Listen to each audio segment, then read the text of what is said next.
বগুড়িহাটিত 24 সংখ্যক ষষ্ঠ শ্বহীদ দিৱস উদযাপন। ইনিমেট বগুড়িহাটিৰ বাবে অভিশপ্ত এটি দিন, যাক আজিও পাহৰিব পৰা নাই গাঁওবাসীয়ে। 2001 চনৰ মে মাহৰ 3 তাৰিখ নিৰ্বাচনৰ প্ৰাক মুহূৰ্তত সকলো ব্যস্ত ৰাজনীতিৰ ৰণকৌশলত বজাৰ চক দোকান আদিত সকলোৰে আলোচনা। এইবাৰ নিৰ্বাচনত কোন দল জিকিব, কোন সমষ্টিৰ পৰা কোন প্ৰাৰ্থী জিকিব ইত্যাদি ইত্যাদি। ৰাজনীতি সংস্কৃতিৰ দিশৰ পৰা পিছপৰি নথকা এখন গাঁও বগুড়িহাটি।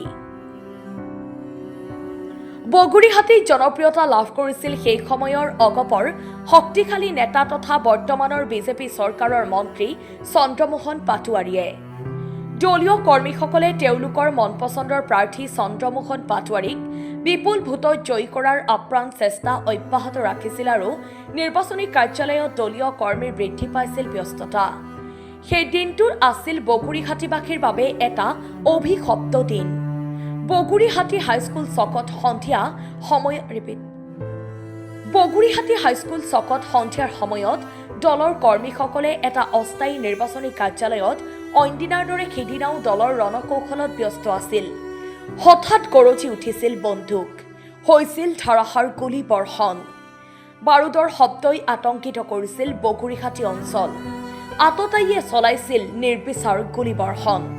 মুহূৰ্ততে মৃত্যু হৈছিল 6জনকৈ লোকৰ। আঘাতপ্ৰাপ্ত হৈছিল কেইবাজনো লোক।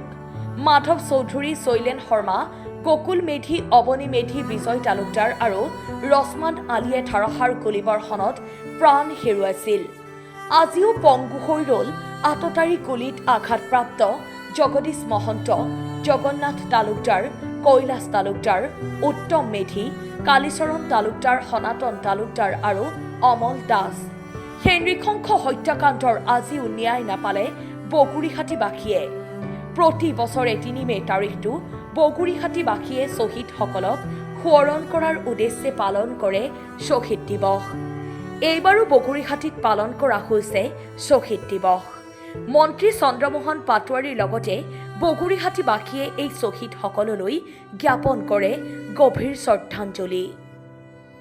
চনৰ 3 মেত বগুড়িহাটিত সেই সময়ত নিৰ্বাচনৰ প্ৰাক মুহূৰ্ত। এই সময়ত হঠাৎ সন্ধিয়া কোনো আততায়ীয়ে গুলীবৰ্ষণ কৰে আৰু তাতে 6জন লোকৰ মৃত্যু হয়, লগতে কেইবাজনো গুৰুতৰভাৱে আঘাতপ্ৰাপ্ত। আৰু ময়ো এজন তেনেকুৱা গুলীবিদ্ধ, যি নেকি GMCত 8 মাহ আছিলোঁ। গতিকে তাৰপাছত আমাৰ স্থানীয় বিধায়ক চন্দ্ৰমোহন পাটোৱাৰীদেৱে মোক পাটনালৈ নিয়াৰ ব্যৱস্থা কৰে। তাৰ পৰা মই সুস্থ হৈ আহোঁ, যদিও বৰ্তমান পংগুত্ব জীৱন যাপন কৰি আছোঁ। গতিকে এই শ্বহীদ দিৱসটো 24তম, এইবাৰ 24তম হিচাপে আমি উদযাপন কৰিছোঁ। সেই সময়ত, এই সন্ধিয়া সময়ত, এই মুহূৰ্তটো আছিল অতি বেদনাদায়ক যে সন্ধিয়া সময়ত, সেই সময়ত কাৰেণ্ট নাছিল।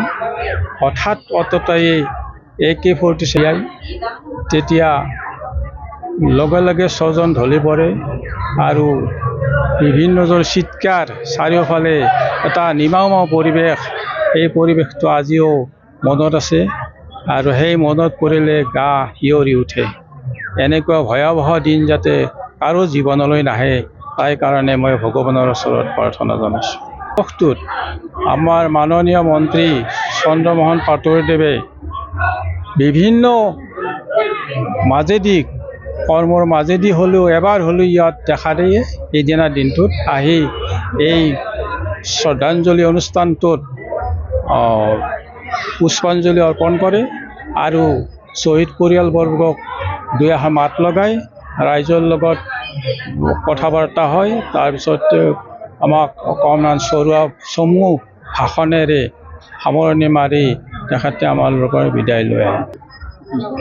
এই দিনটোত অৰ্থাৎ 2001 চনৰ 3 মেত আমাৰ উগ্ৰপন্থী আততে মানে 6জন ব্যক্তি আমি হেৰুৱালোঁ। সেই শ্বহীদসকল হ'ল অৱনী মেধি, গকুল মেধি, শৈলেন শৰ্মা, বিজয় তালুকদাৰ, ৰসমোহন আলী আৰু মাধৱ চৌধুৰী, আমি 6জন আমাৰ মাজৰ পৰা চিৰদিনৰ কাৰণে বিদায় মাগিলে।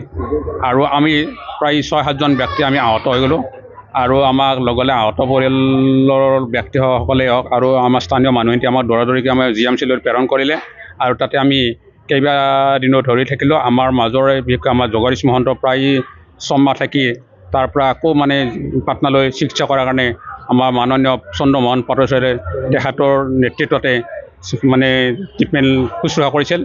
আৰু শ্বহীদ পৰিয়ালক সেই সময়ত তেখেতৰ মানে আৰ্থিক যিটো চৰকাৰীভাৱে অনুদান প্ৰদান কৰিছিল। আৰু শ্বহীদ পৰিয়ালক 6জন ব্যক্তিৰ 4জনক চৰকাৰী চাকৰি নিযুক্তি প্ৰদান কৰে। আৰু আমিও আহত 2জনক চাকৰি প্ৰদান কৰা হয়। আৰু প্ৰতি বছৰে মাননীয় চন্দ্ৰমোহন পাটোৱাৰীয়ে আজিৰ তাৰিখত বিশেষকৈ 6ষ্ঠ শ্বহীদৰ শৰণত তেখেতৰ শ্বহীদসকলৰ স্মৃতিত পুষ্পাঞ্জলি প্ৰদান কৰা হয়। আৰু সেই 3 মে' তাৰিখে ৰাতিপুৱাৰ পৰা পতাকা উত্তোলন কৰা হয়, ৰাতিপুৱাৰ প্ৰথম কাৰ্যসূচীত। দ্বিতীয়তে মানে শ্বহীদ বেদী পুষ্পাঞ্জলি প্ৰদান কৰা হয়, বন্তি প্ৰজ্বলন কৰা হয় আৰু ভাগৱত পাঠ কৰা হয় আৰু আমাৰ মানে কোৰাণ পাঠ কৰা হয়। আৰু দিনত বা আবেলি নাগাৰা নাম থাকে। এনেদৰে দিনজোৰা কাৰ্যসূচী হাতত লোৱা হয়।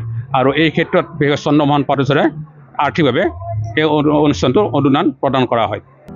বেলশৰৰ পৰা শাহজাহান আলীৰ ৰিপৰ্ট, অসম টাইম। ঘৰত আনন্দ আৰু সম্পৰ্কৰ চমক বজাই ৰাখিবলৈ জৰুৰী হৈছে সকলো আনন্দময় মুহূৰ্তত মৰমৰ উপহাৰ দিয়াটো। সেইবাবে মধুশ্ৰী জুৱেলাৰ্ছে আনিছে সকলো ৰঙীন ক্ষণৰ বাবে বিশেষ গহনা। হীৰাৰে হওক, সোণৰে হওক বা ৰূপৰে হওক, শ্ৰেষ্ঠ ডিজাইনছ আৰু হলমাৰ্কযুক্ত গহনাই ৰাখে সম্পৰ্কক নিখুঁত। তেনেহ'লে আজিয়ে আনক আনন্দ মধুশ্ৰী জুৱেলাৰ্ছৰ সৈতে। যোগাযোগ কৰক 7028000341 নাইবা ভিজিট কৰক LNB ৰোড, নলবাৰী, অসম।